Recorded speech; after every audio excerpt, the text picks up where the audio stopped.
Ya, karena kita ini semua memang wajib untuk banyak-banyak berinteraksi dengan Al-Quran.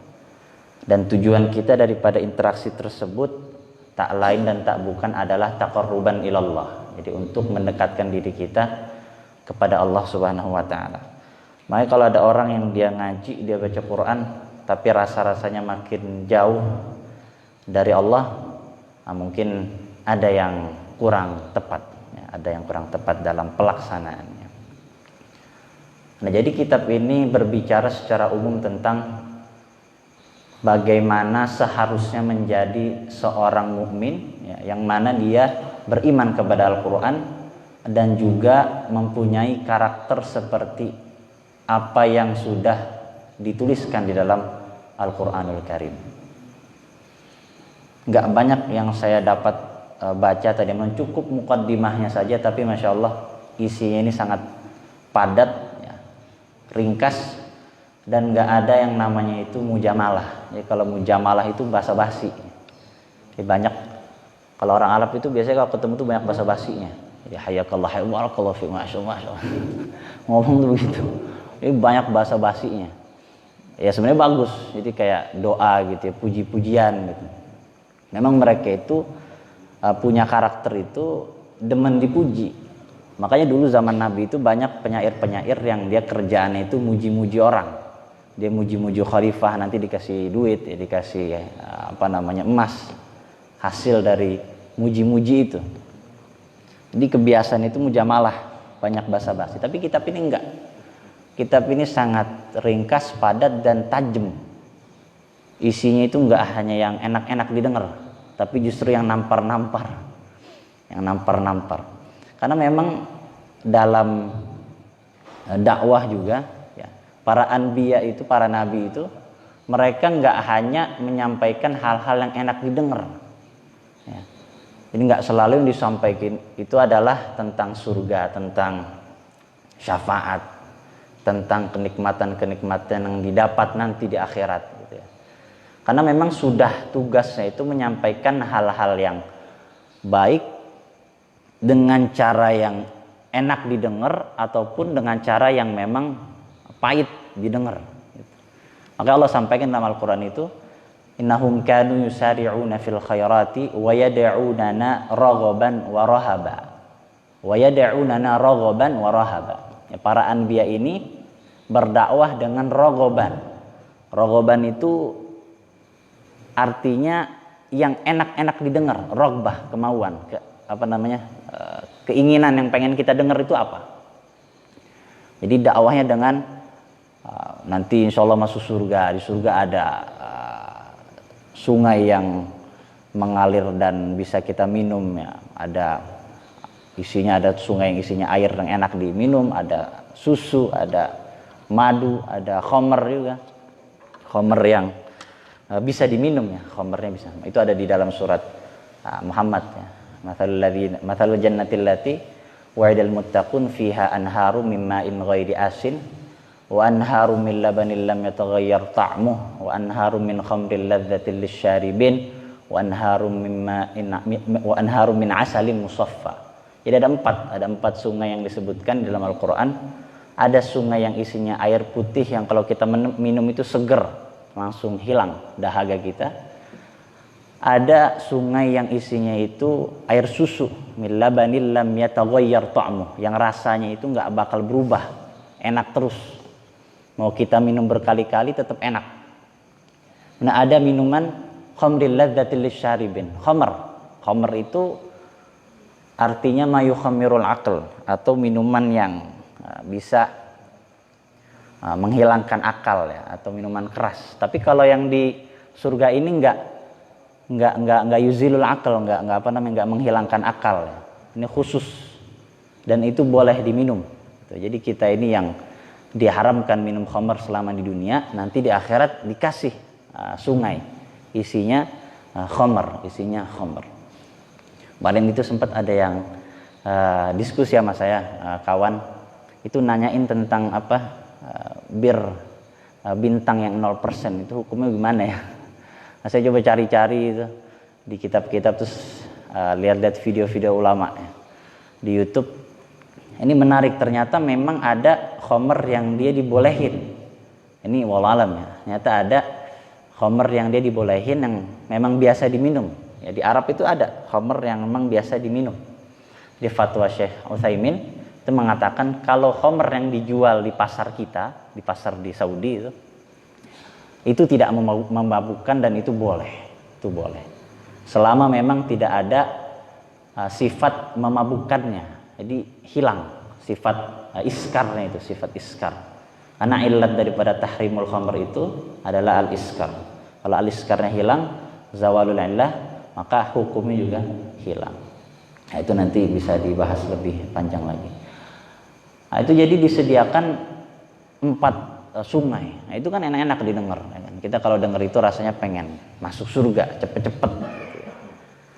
Supaya nanti bisa minum dari semua jenis sungai tersebut. Jadi rogoban. Jadi para anbiya ini mengajak manusia dengan diberikan diiming-imingin surga lah, diiming-imingin surga. Kalau sholat dapat surga dan seterusnya. Tapi juga dakwahnya dengan warohaba. Rohaba ini kebalikan daripada rogob yang tadi. Kalau rogoban yang enak-enak didengar, kalau rohaba itu yang gak enak-enak didengar. Tapi itu kenyataan dan itu adalah kebenaran. Karena kebenaran itu gak selalu hadirnya dengan bentuk yang enak didengar. Nah, sekarang ini kan banyak orang-orang yang milih-milih mau denger yang mana, milih ustadz ya. Pengennya ini aja lah, ini enak didengar nih. Oh ustadz, ada ustadz ngomongnya tegas ya, bukan kasar ya, tegas. Lugas lah. Dibilangnya kok ustadz ngomongnya kok nggak enak, nggak bikin hati tentram, harusnya kan bikin damai, bikin apa. Ini kan milih-milih jadinya kan. Padahal para anbiya pun dakwah itu nggak selalu dengan kalimat-kalimat yang ingin kita dengar, tapi kebenaran harus tetap disampaikan meskipun itu tidak enak untuk didengar. Maka Allah sampaikan di dalam ayat tersebut, innahum kanu yusari'una fil khairat wa yad'unana raghaban wa rahaba. Nah, kitab ini isinya tajam-tajam semua. Jadi sindiran-sindiran, riwayat-riwayat dari para sahabat dan juga dari Nabi SAW tentang bagaimana kita berakhlak dengan Al-Qur'anul Karim. Akhlak Al-Qur'anul Karim. Nah, ada satu qaul dari para sahabat, yaitu sahabat Abu Musa al-Ash'ari.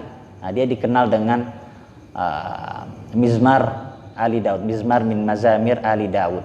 Jadi julukan Abu Musa al-Ash'ari itu Mizmar min Mazamir Ali Daud. Mizmar itu artinya seruling atau suling. Jadi dijuluki dengan serulingnya Nabi Daud. Serulingnya atau sulingnya Nabi Daud. Nah, suling ini bukan maknanya secara harfiah ya kita maknai suling, tapi maksudnya itu suaranya indah bak suling. Nah, suaranya indah bak suling. Karena Abu Musa ini ketika sedang membaca Al-Quran, dia bacanya bagus dan bacanya nggak hanya sekedar benar tajwidnya, tapi juga indah didengar. Nah, saat itu Nabi SAW mendengar Abu Musa al-Ash'ari sedang membaca dan kemudian beliau mengatakan bahwa Abu Musa ini seperti serulingnya Nabi Daud, suaranya indah. Bahkan di dalam hadis lain Nabi SAW bersabda, laisa minna man lam yataghanna bil Qur'an. Bukanlah dari golongan kami dia yang tidak berirama ketika membaca Al-Quran. Nah, tapi jangan sampai kita ngaji pakai irama macam-macam, cuman tajwidnya belepotan. Nah, itu lebih repot lagi. Karena hukumnya lebih wajib baca Quran pakai tajwid. Ya. Pakai tajwid. Jadi yang didahulukan itu adalah tajwid, ya. Matnya, kemudian gunnahnya, kemudian hukum nun sukun, hukum mim sukun. Nah, kalau mat wajibnya ya dibacanya masih 2, nah itu kan berarti masih kurang pas. Ya. Tayyib. Jadi kitab ini isinya banyak tentang karakteristik penghafal Al-Quran atau karakteristik ahlul Quran. Ya. Nggak hanya penghafal Quran, tapi orang yang berinteraksi dengan Al-Quran. Nah, Abu Musa al-Asy'ari ini mengatakan, fattabi'ul Qur'ana wa la yattabi'ukum. Nah, ini menarik. Jadi beliau sampaikan, ikutilah Al-Quran dan janganlah Al-Quran yang mengikuti kalian. Nah, jadi ikutilah Al-Quran dan janganlah Al-Quran sampai ngikutin kalian. Nah, itu gimana itu? Jadi yang pertama jelas, kita harus mengikuti Al-Quranul Karim, ya, isinya ya, kita imani, kita amalkan ya, hukum-hukumnya dan seterusnya, kita percaya isinya semuanya dan seterusnya. Nah, yang kedua, dan janganlah sampai Al-Quran mengikuti kalian. Nah, bagaimana Al-Quran mengikuti kalian? Nah, beliau menjelaskan bahwa maksudnya adalah kita mengambil Al-Quran, ya, mengambil ayat-ayat di dalam Al-Quran atas dasar hawa nafsu. Jadi kita mencari ayat-ayat Al-Quran yang sesuai dengan nafsu kita. Jadi kebalik. Nah, jadi bukannya kita nyari kebenaran di Quran, kita buka Quran bukan nyari kebenaran, malah nyari pembenaran. Nah, ini kan banyak kan orang ngambil comot-comot ayat 1-2 untuk membenarkan apa yang ia lakukan. Contoh misal, saya bersumpah nih ke teman saya, demi Allah besok saya datang, gitu. Demi Allah tenang ya, saya pasti datang, bilang gitu. Bersumpah, uqsimu billah, saati wadan. Saya bersumpah kepada Allah, saya besok akan datang. Kan ada orang suka gitu ya, demen pakai sumpah ya. Padahal nggak boleh sembarangan bersumpah itu. Pas besok saya ternyata nggak datang. Pas itu ditelepon sama teman saya ini misalnya, kok nggak datang? Saya udah tungguin ini. Saya bilang, ya saya nggak jadi datang deh. Saya batalin sumpahnya. Toh juga di Quran kita boleh kok membatalkan sumpah. Gitu. Nah, itu kan kita beristidlal, mencari dalil yang untuk pembolehan perilaku kita. Meskipun memang boleh, ada di dalam Al-Quran surat Al-Ma'idah awal juz 7 halaman pertama, ayatnya paling bawah. Itu Allah sampaikan, la yu'akhidukumullahu billaghwi fi aymanikum walakin yu'akhidukum bima 'aqadtumul ayman fakaffaratuhu it'amu 'asharati masakin min awsati ma tut'imuna ahlikum aw kiswatuhum aw tahriru raqabah. Nah, ayat ini menjelaskan bahwa kita boleh ya, membatalkan sumpah, tapi ada syaratnya. Syaratnya harus bayar kafarat. Nah, kafaratnya itu memberikan makan 10 orang miskin atau memberikan pakaian, ya, baju, celana yang menutupi tubuhnya. Atau tahriru raqabah, membebaskan budak. Jadi boleh sebenarnya. Kita udah bersumpah nih, kita batalin sumpahnya tapi kita bayar kafarat. Nah, itu ada hukum dalam Al-Quran. Dibolehkan. Nah, dia ngambil ayat itu untuk pembenaran perilaku dia. Padahal kalau dia mau baca sedikit aja itu ayat, turun lagi dikit, itu ada penjelasan lebih lagi. Wahfazu aimanakum. Allah lebih mengutamakan orang untuk menjaga sumpah kalian, dan jagalah sumpah kalian. Nah, dia ambil yang atasnya aja, sebagian yang bawahnya enggak. Jadi yu'minu bi ba'din wa yakfuru bi ba'd. Beriman kepada yang dia setujui, tapi yang lainnya dia merem, enggak. Udah saya ini aja. Nah, itu diambil setengah-setengah.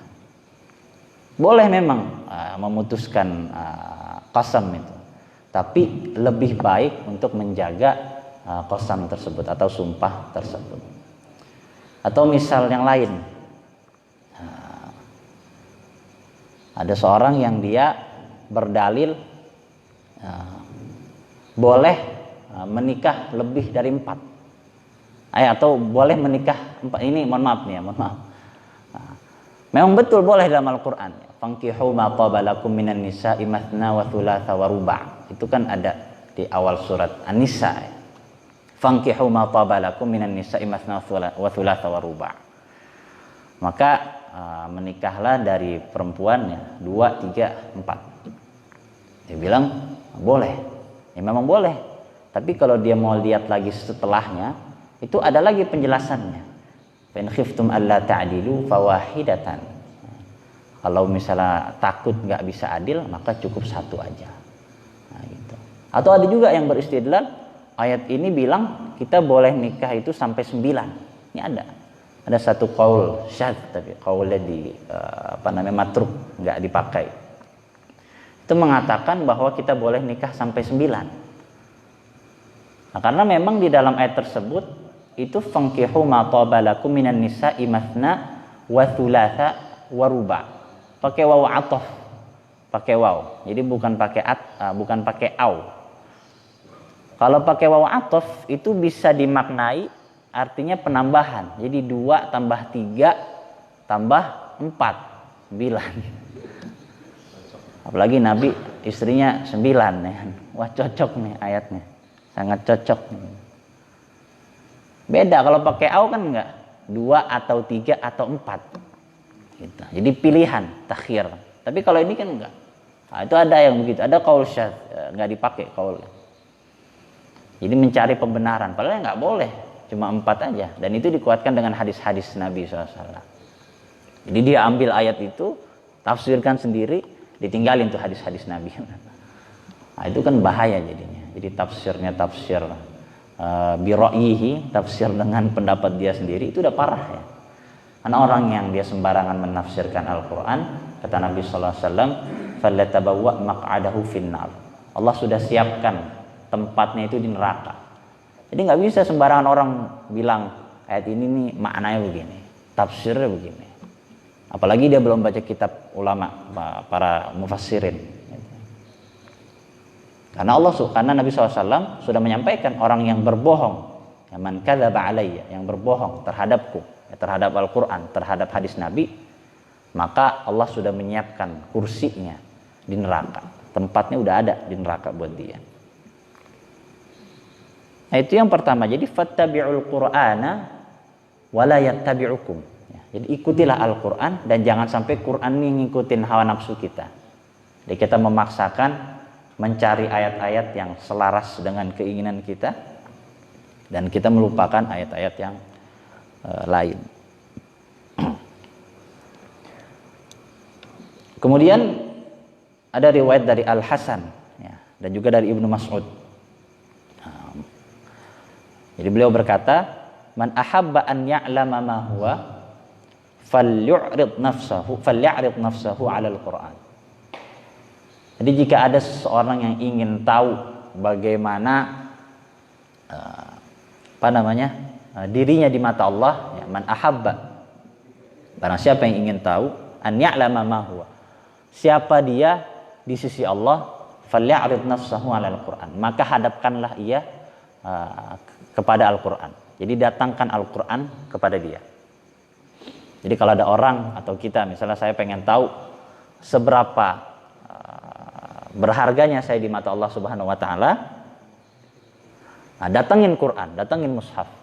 Nah, kuat nggak dia baca Quran? Nah, sampai berapa lama dia kuat bareng sama Quran? Kalau baru baca 2 ayat, 10 ayat udah pusing, nah itu kacau berarti.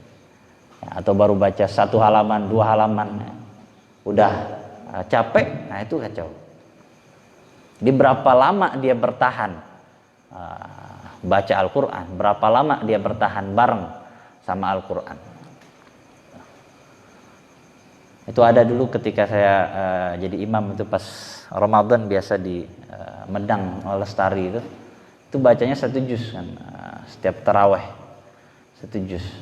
Nah, itu Masya Allah banyak bapak-bapak justru yang sudah umur itu yang soft-soft pertama, luar biasa, kuat lagi, kuat.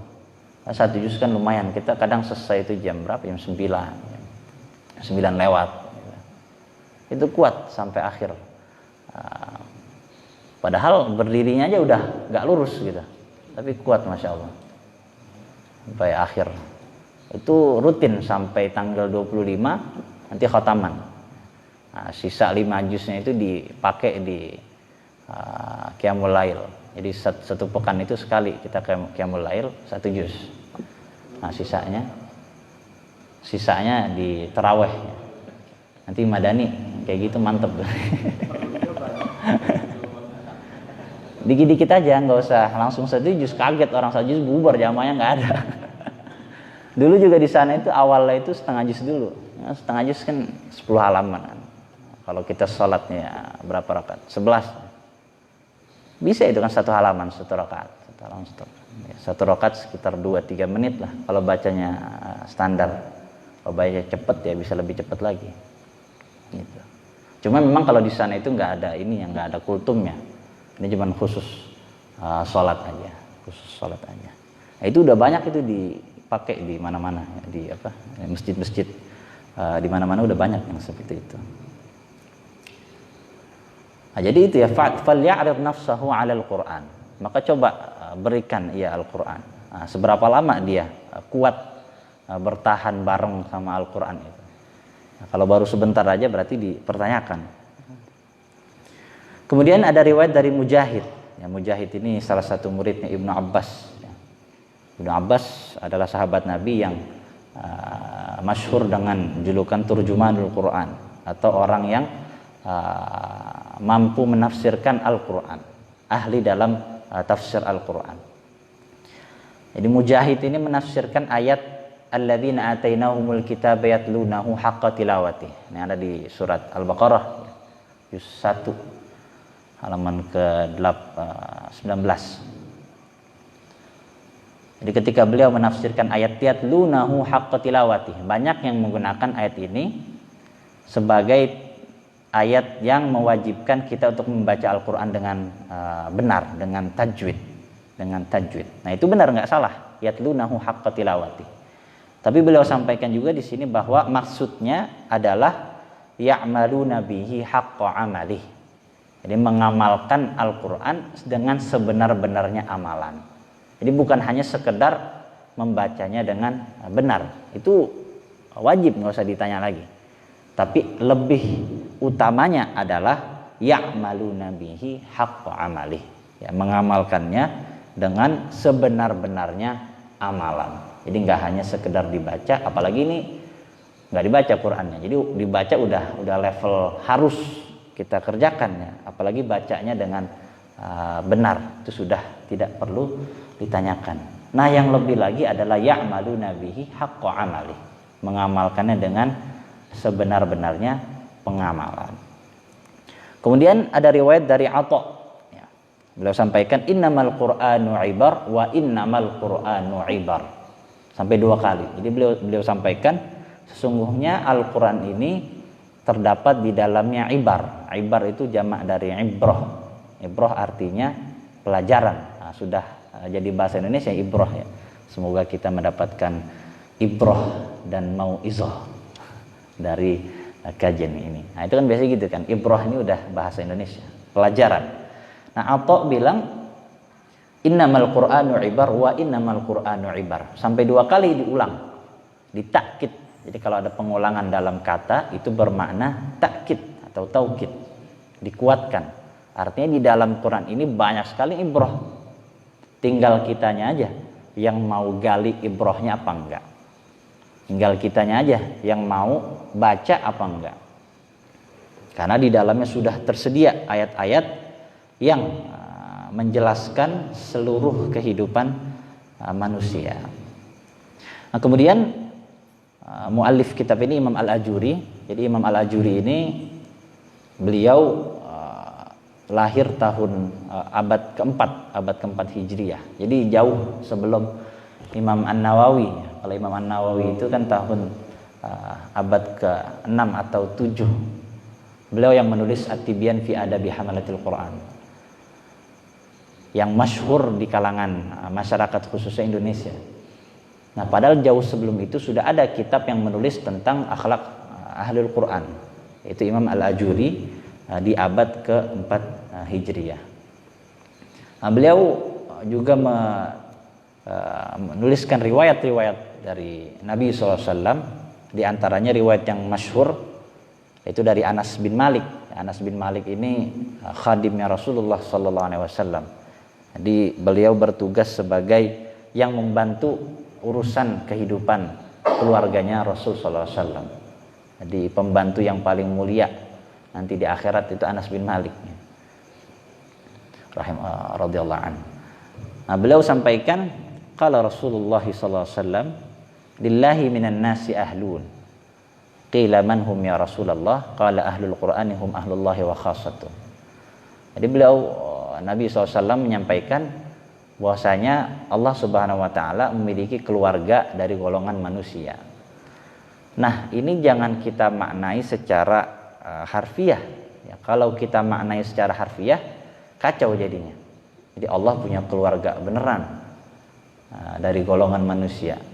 Nah, ini sama kayak keingkaran atau keingkarannya orang-orang Nasrani yang menganggap Isa itu anaknya Allah ya. Jadi jangan kita tafsirkan secara harfiah. Kalau enggak jadinya bahaya. Bahkan Buya Hamka di dalam tafsir Al-Azhar milik beliau, ketika beliau menafsirkan ayat-ayat di juz 6 tentang Isa ya, tentang Nabi Isa, itu beliau sampaikan bahwa orang-orang Nasrani ini mereka sesat karena memang di dalam Injil yang perjanjian lama itu, perjanjian baru itu terdapat ayat yang teksnya itu bunyinya itu Isa anak Allah, Isa anak Allah. Padahal maksudnya itu bukan sebagaimana yang dituliskan letterlux seperti itu. Tapi maksudnya adalah Isa ini adalah pesuruhnya Allah, utusannya Allah yang menjalankan risalahnya Allah di muka bumi. Jadi Buya Hamka menukilkan ayat dari Injil di dalam tafsir Al-Azhar tersebut. Nah, itu bisa dibaca di ayat laqad kafaral ladzina qalu innallaha huwal masih ibnu Maryam. Juga di ayat laqad kafaral ladzina qalu innallaha tsalitsu tsalatsah. Nah, jadi Allah Subhanahu wa taala sudah menjelaskan bahwa orang yang mengatakan Nabi Isa adalah anaknya Allah atau Allah adalah satu dari tiga, maka mereka sudah kafar, laqad kafar, sudah kafir. Makanya di dalam suratul Fatihah orang Nasrani itu disebut dengan ad-dhallin atau orang yang sesat. Jadi sesat ya, pemahamannya terhadap kitab yang diturunkan kepada mereka. Nah itu ya. Jadi jangan sampai kita menafsirkan hadis ini juga sama seperti orang Nasrani. Jadi kita melakukan kesalahan yang dilakukan oleh pendahulu kita. Kalau misalnya kita tafsirkan secara harfiah, karena bahaya. Berarti Allah punya keluarga dong, beneran keluarga dari kalangan manusia.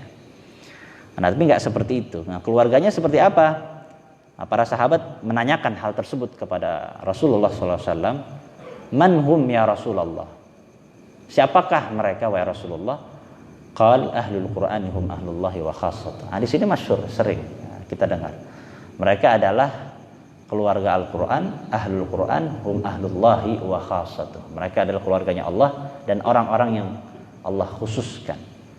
Nah, ini disebut dengan ahlul Qur'an.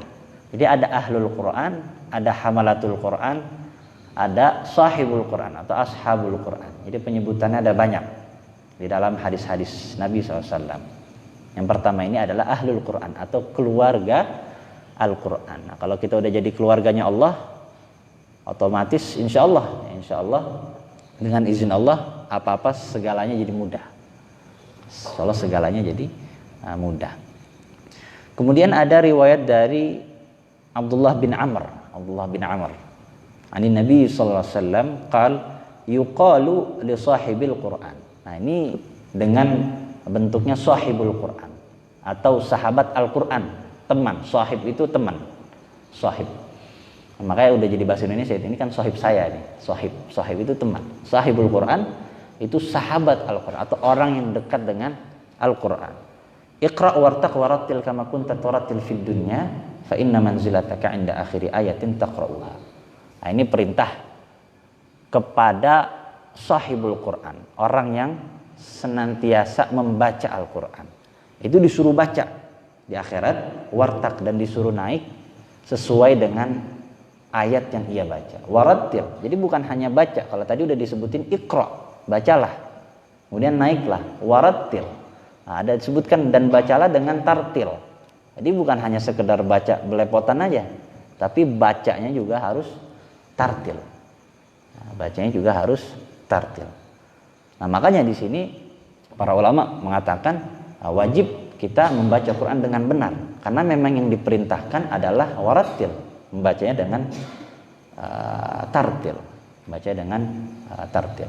Nah, kalau kata Ali bin Abi Thalib radhiyallahu an, tartil itu maknanya adalah tajwidu al-huruf, atau kama qala tajwidul huruf wa ta'riful wuquf. Jadi membaguskan atau membenarkan bacaan huruf-hurufnya dan mengetahui waqaf dan ibtida. Waqaf dan ibtida.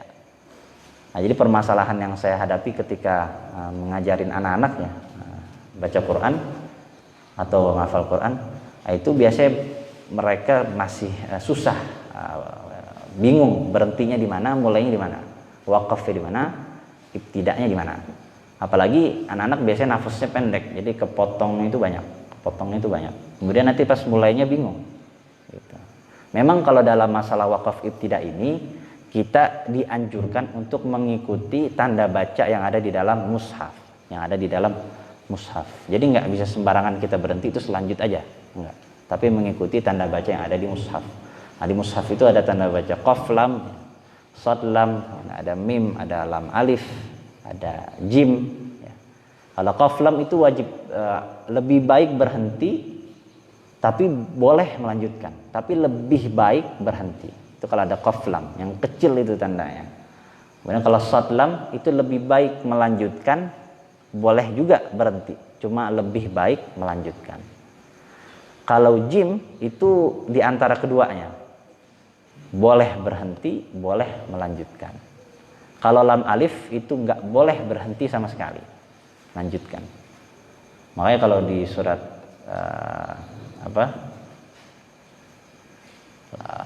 Al-Ma'un itu banyak yang fawaidul lil musallin alladzina hum an salatihim sahun. Banyak yang disambung kan. Karena di akhir ayat fawaidul lil musallin itu tandanya lam alif meskipun di akhir ayat, tapi dia ada tanda lam alif. Enggak boleh berhenti, lebih diharuskan untuk melanjutkan. Makanya fawaidul lil musallin alladzina hum an salatihim sahun. Atau tanda yang terakhir mim. Kalau mim itu wajib berhenti. Nah, itu kita dianjurkan untuk mengikuti tanda waqaf di dalam Al-Quran tersebut. Ya, jadi nggak bisa sembarangan kita berhenti kemudian lanjut lagi suka-suka kita. Nah, itu makna tartil dari Ali bin Abi Thalib radhiyallahu anhu. Nah, kemudian dalam hadis tersebut yuqalu li sahibil Quran iqra wartaq warattil kama kunta turattila fid dunya. Fa inna manzilataka 'inda akhir ayatin taqra'uha. Jadi tempatnya nanti di akhirat itu sesuai dengan ayat yang ia baca terakhir. Nah, kalau hadis ini boleh kita tafsirkan secara letterless. Jadi memang tempatnya itu nanti sesuai dengan ayat yang kita baca, yang kita hafal ketika kita semasa hidup. Ya, kalau kita hafal Al-Fatihah berarti sampai nanti derajatnya 7.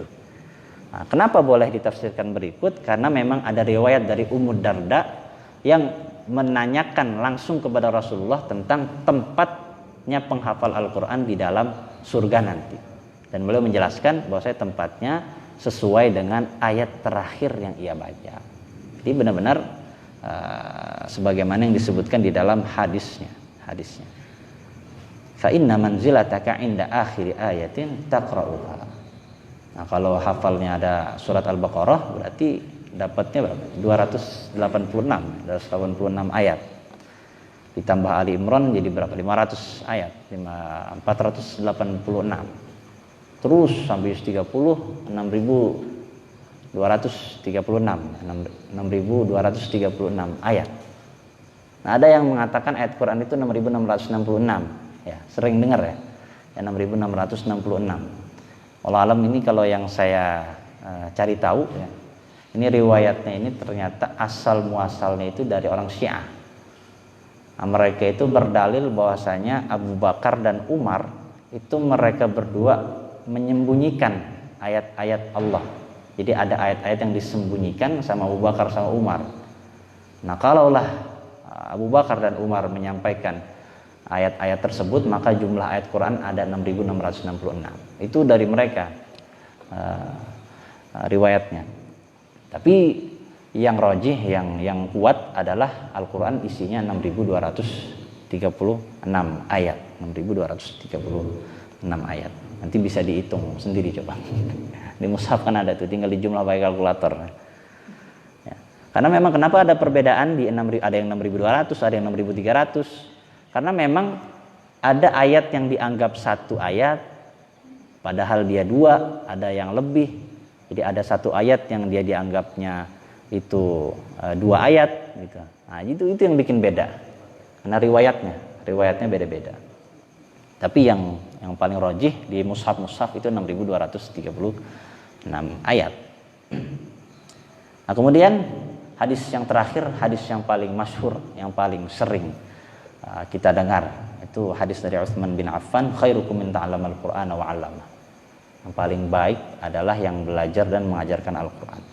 Abu Abdurrahman ketika mendengar hadis tersebut, beliau sampaikan, fadzalikal ladzi aq'adani maq'adi hadza.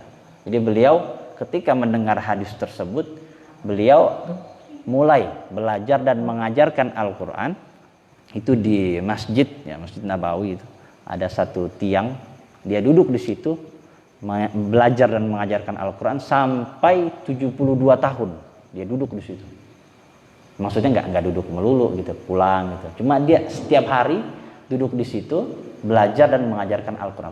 Fadzalikal ladzi aq'adani maq'adi hadza. Nah, karena hadis itulah aku jadi duduk di tempat ini mengajarkan Al-Qur'an, belajar Al-Qur'an sampai akhir zaman Al-Hajjaj Khalifah Bani Umayyah. Jadi dari zaman Utsman bin Affan sampai zaman Al-Hajjaj, ya, sekitar 70-an tahun, 72 tahun.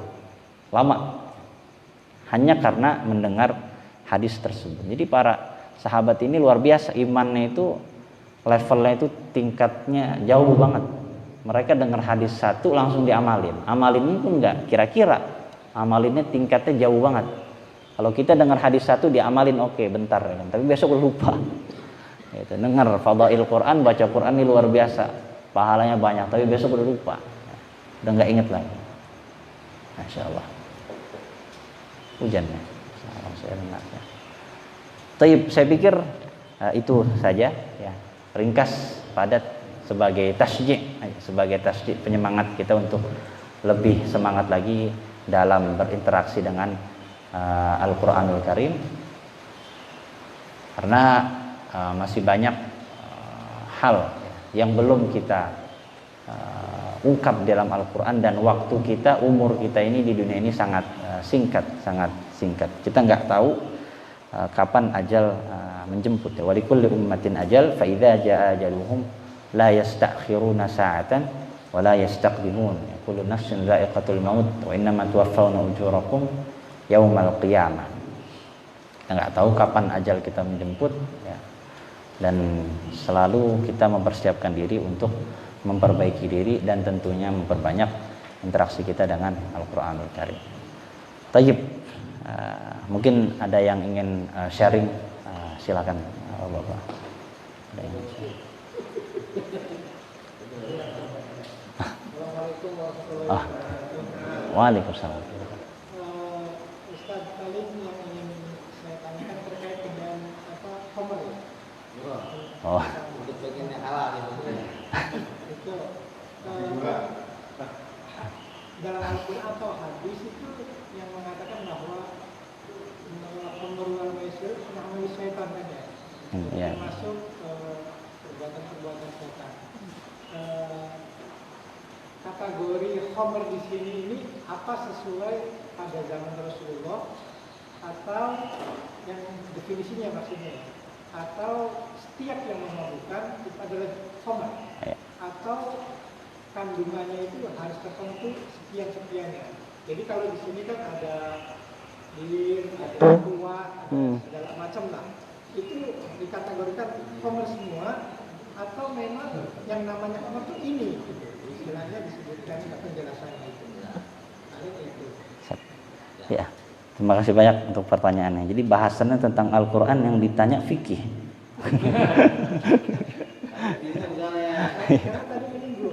Ya. Siap, insya Allah. Ya, jadi khomer ya, khomer. Khomer itu benar ya, dia diharamkan di dalam Al-Quran empat tahapan, ada 4 tahapan ayatnya.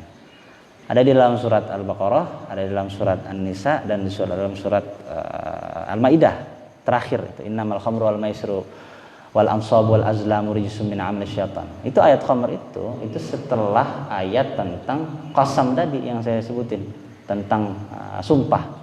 Di ayat la yu'akhidukumullah itu halaman pertama paling bawah sebelah kiri. Habis dia paling sebalik halaman innamal khamru wal maisir. Ini sebelahan dia. Itulah ayat itu yang mengharamkan betul-betul tentang khamar. Nah, para sahabat yang menanyakan terus tentang perkara ini adalah sahabat Umar bin Khattab. Jadi beliau bertanya terus kepada Rasul, jelaskan kepada kami perkara tentang khamar, tentang minuman keras ini. Karena mereka itu sangat cinta dengan khamar. Ini hukumnya apa? Umar nih nanya, Umar sebenarnya tahu khamar nih banyak nggak benernya. Makanya pengen minta hukum sama Rasul. Akhirnya turun ayat Al-Quran, yas'alunaka 'anil khamri wal maisir qul fihima ithmun kabirun wa manafi'u lin-nas wa ithmuhuma akbaru min naf'ihima. Mereka bertanya tentang khamar kepadamu wahai Muhammad SAW. Terus katakanlah bahwa di dalamnya itu terdapat manfaat dan madarat. Jadi ada manfaat, ada madarat. Manfaatnya bikin hilang dahaga ya, minum kan. Nah, ya mungkin dan lainnya lah. Tapi disebutkan di dalam ayat itu manfaatnya lebih sedikit dan madaratnya jauh lebih banyak. Nah, jauh lebih banyak. Nah, Umar belum puas dengan jawaban itu. Ini belum jelas nih. Haram apa enggak nih? Minta lagi. Kemudian ada kejadian seorang sahabat dia habis minum khamar, dia mabuk, ya kan? Dia mabuk. Terus baca Quran ngaco sembarangan. Orang lagi celeng dia sholat, ya kan? Berdiri aja goyang dia. Tadi pas banget saya baca salat imam tadi baca ayat itu. Alladzina amanu la taqrabus sholata wa antum sukara. Kebetulan saya lagi murojaah itu kemarin saya baca aja. Wa antum sukara. Jadi janganlah kalian mendekati salat dan kalian dalam keadaan sukar, mabuk. Itu kalau kita nggak berhenti, kalau kita berhenti di situ bacanya nanti maknanya berubah. Jadi janganlah kalian dekati salat dan mabuklah. Makanya harus dilanjutkan bacanya, nggak boleh berhenti. Hatta ta'lamu ma taqulun. Janganlah kalian mendekati salat dan kalian dalam keadaan mabuk sampai kalian tahu apa yang kalian ucapkan. Karena khamr ini kan dia maknanya itu ma yukhammirul aqla atau ma yuzilul aqla, yang menghilangkan akal. Jadi kalau kita minum khamr itu aib aja bisa diungkapin gitu, nggak sadar. Tahu-tahu bangun tidur udah kebongkar semua itu. Kan seperti itu ya. Saya sih nggak pernah minum khamr jadi nggak tahu rasanya. Maksudnya gimana hilang akalnya gitu ya. Kita semua juga enggak insya Allah. Cuman yang dikatakan seperti itu. Yukhammirul akal.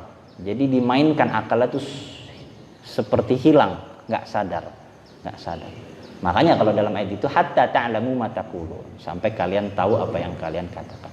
Baru kemudian di akhir turun ayat innamal khamru wal maisru wal ansabu wal azlamu rijsum min amali syaitan fajtanibu.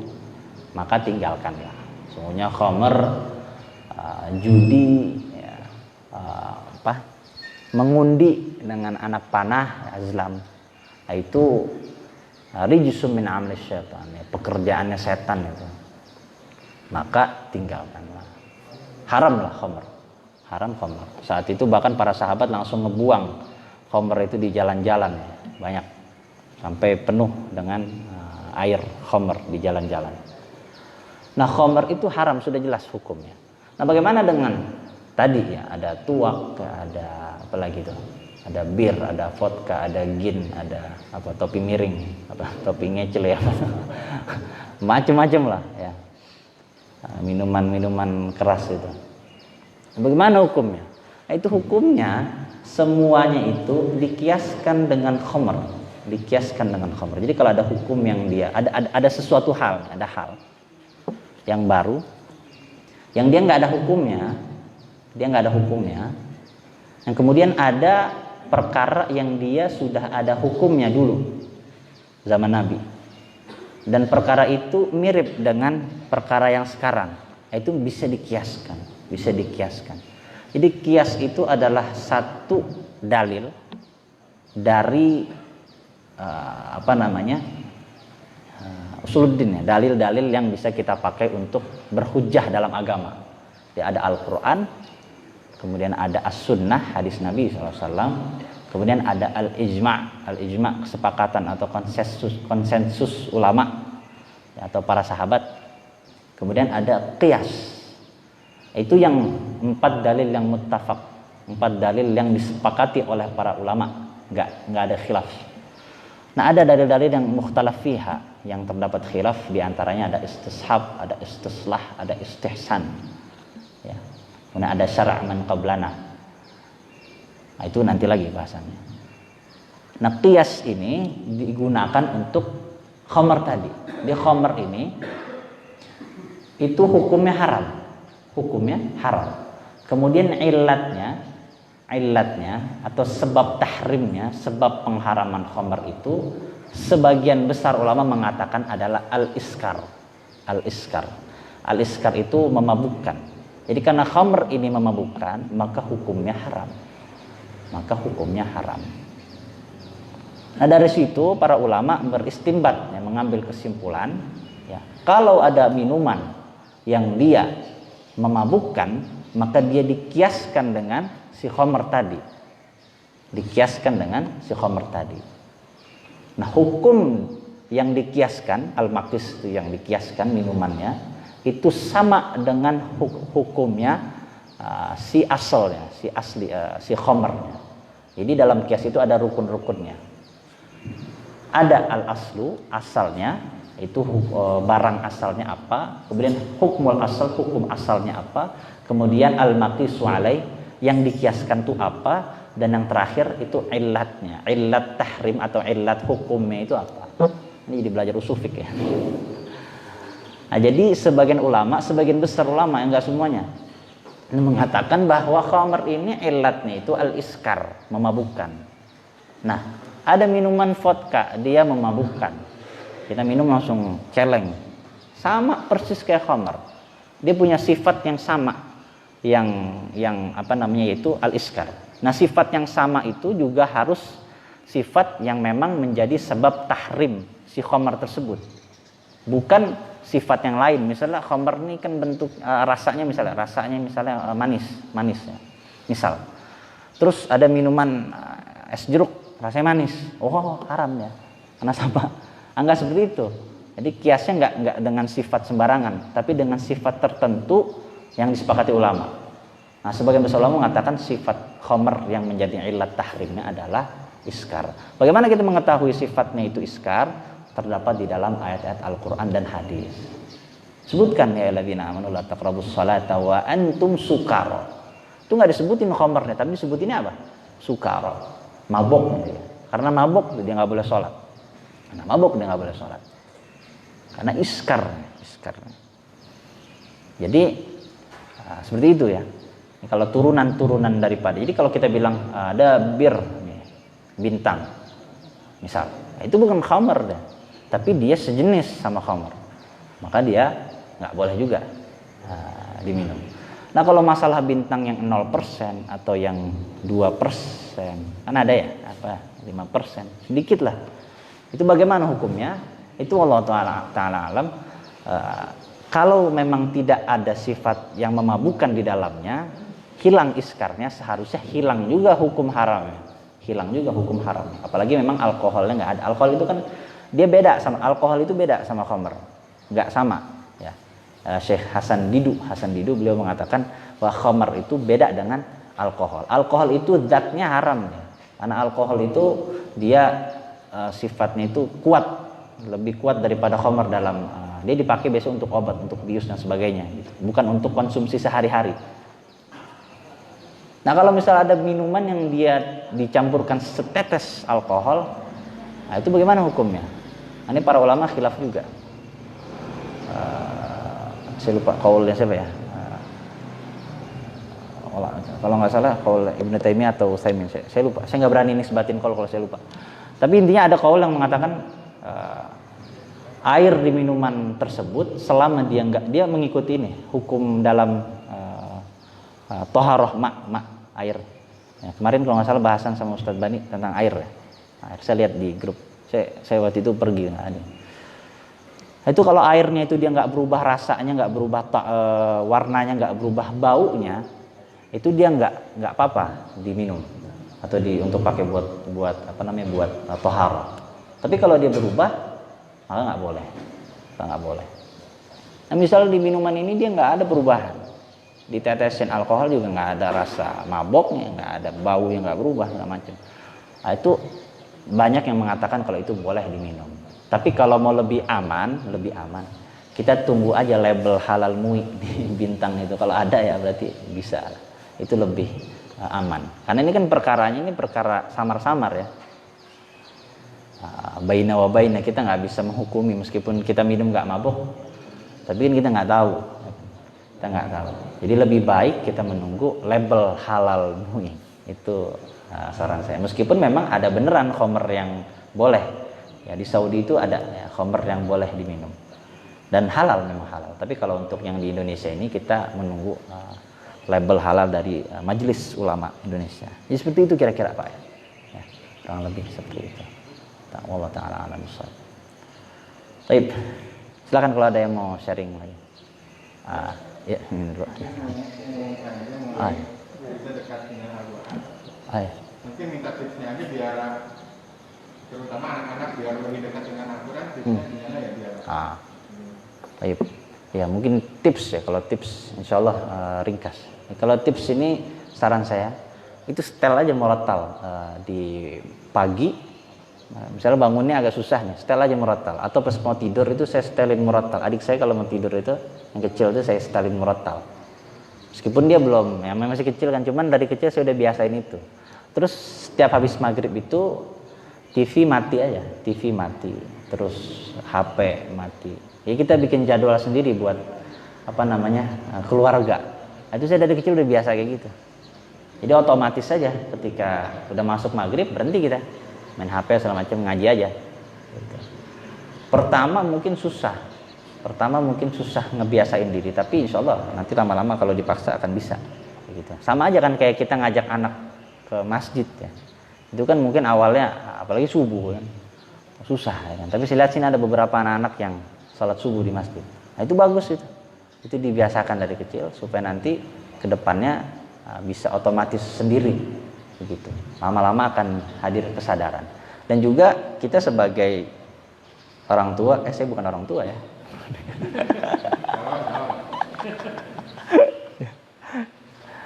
Itu harus memberikan contoh juga buat anak-anak ya, buat adik-adik contoh. Dan biasanya anak-anak itu nggak bisa dipaksakan.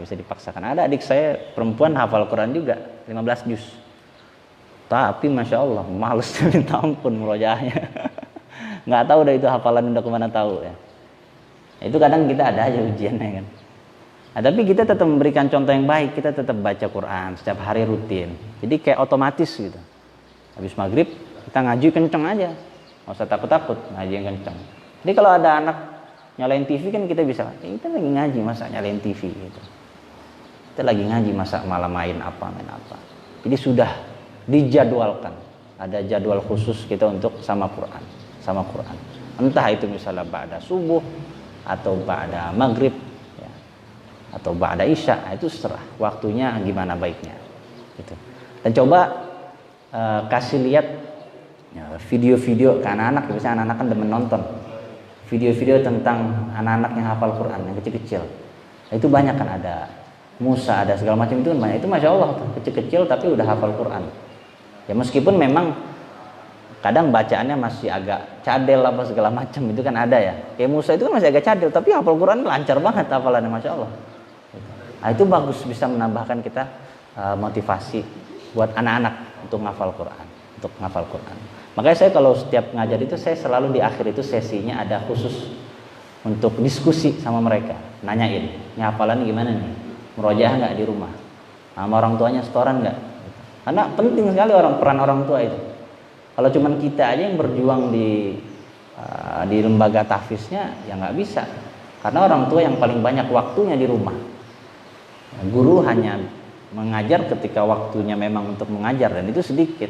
Sementara orang tua yang ada di rumah, yang mengawasi, yang mengontrol anaknya.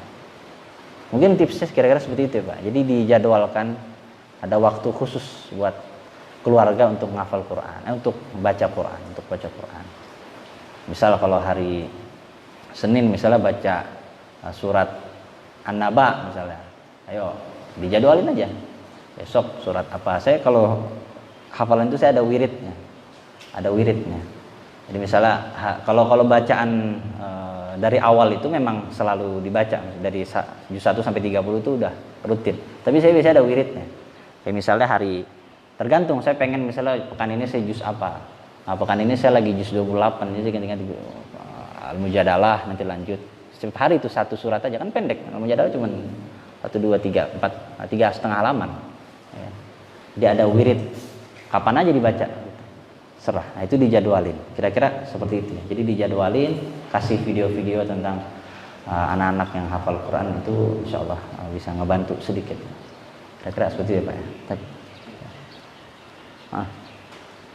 Tadi yang awal-awal kan kalau kita bersumpah itu kan tapi melanggar itu didenda, ada apa?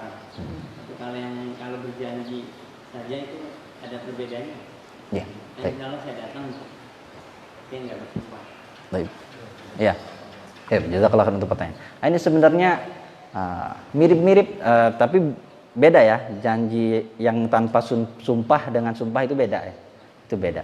Tapi sebenarnya ini sama kayak istidlal fi ghairi maudhi'i, menggunakan dalil bukan pada tempatnya. Karena dalam Al-Qur'an disebutkan wala taqulanna li syai'in inni fa'ilun dzalika ghadan illa ayyasha Allah. Nah, itu hadis ayat tentang menyebutkan kalimat insyaallah. Insyaallah. Jadi janganlah kalian mengatakan saya akan melakukannya besok kecuali dengan insyaallah. Betul. Kita sampaikan insyaallah saya besok datang. Cuma kita udah kayak punya niat besok enggak datang lah gitu. Biar enak kita ngomong insyaallah. Sekarang begitu banyak orang. Insyaallah datang, tenang aja. Padahal besok nggak mau datang deh. Cuma biar enak didengar aja, gitu. Boleh memang kita. Cuman jadi jadi bermain-main seperti itu. Tapi beda ya kalau sama aiman sama qasam itu sama sumpah beda. Karena di situ kita nggak menyebutkan memang lafaz sumpah itu ada. Wallahi, tallahi, lillahi, billahi. Nah, itu lafaz sumpah qasam. Boleh juga kita bersumpah dengan asma Allah warrahmani warrahim, demi yang maha pengasih. Nah, gitu. Walladzi biyadihi, demi yang jiwaku berada di tangannya. Nah, itu boleh. Jadi kita boleh bersumpah dengan nama Allah, lafzul jalalah Allah, atau dengan asma Allah, ya, asma Allah. Nah, itu boleh.